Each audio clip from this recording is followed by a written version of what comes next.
Kind of. Hey, everybody, we're back here with Congressman Jamie Raskin. As a constitutional scholar, you taught constitutional law for a long time. Why do you think it is so hard to hold this one obviously guilty man accountable, given that you were also an impeachment leader of the second impeachment? Did the founders shank it in how they set up the checks and balances, or are the other branches shanking it right now out of fear? No, I think he's good at what he does. I mean, he's from this city. He's from New York.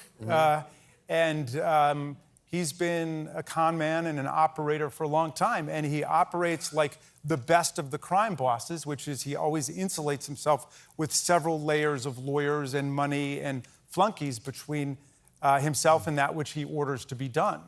So, you know, you can look at so many things, Trump University, and you can look at all the allegations of sexual assault and sexual harassment. It's amazing. He's like Houdini, the way he gets out of it.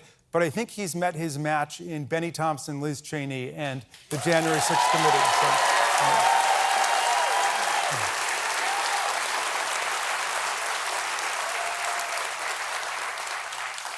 Many people are frustrated with the speed at which Merrick Garland is bringing charges, even based upon the criminal referrals given by the January 6th committee.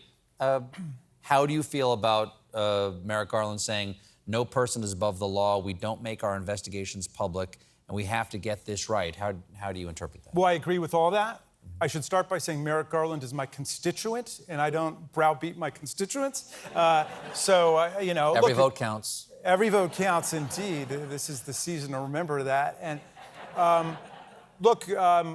they've brought more than 850 cases already for assaulting federal officers, for destroying federal property, for refusing to leave, for seditious conspiracy against the government. I know everybody is impatient because they want to see it go all the way to the top, but this is how organized crime investigations work. You start at the bottom with the little fish and you keep flipping people until you get up to the top. And if you're with Dr. King, you know, the arc of the moral universe is long, but it bends towards justice. And Donald Trump should remember that.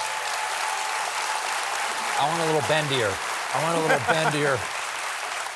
You know, if it's okay with me asking you about your personal life and your family, you experienced, your whole family, you and your family experienced deep suffering in the winter after the election and before January 6th, the loss of your son, Tommy. And a week later, the insurrection. Benjamin Franklin said, that which hurts instructs. And I'm wondering how your personal experience and the human suffering that you and your family have gone to has instructed the work that you do on behalf of the American people. Well, Tommy Raskin was just a magical young man. He was a playwright, he was a comic, he was a student at Harvard Law School, he was a great poet, he was a passionate vegan who converted more people to not eating meat than anybody I ever met in my life. And he wanted a lot more from democracy, not a lot less from democracy. And so, you know, when Speaker Pelosi asked me to lead the impeachment team over in the Senate, she kind of threw me a lifeline, as I see it, because I wasn't eating and I wasn't sleeping, and I didn't know whether I would be able to do anything of value ever again in my career. But she basically said, we need you, and we need you to help us rally. And I had Tommy in my heart, in my chest the whole time, and I still do until we get through with this thing. Congressman, thank you so much for being here. Thank you. Congressman Jamie Raskin, everybody. We'll be right back with a performance by Death Cab for Cutie.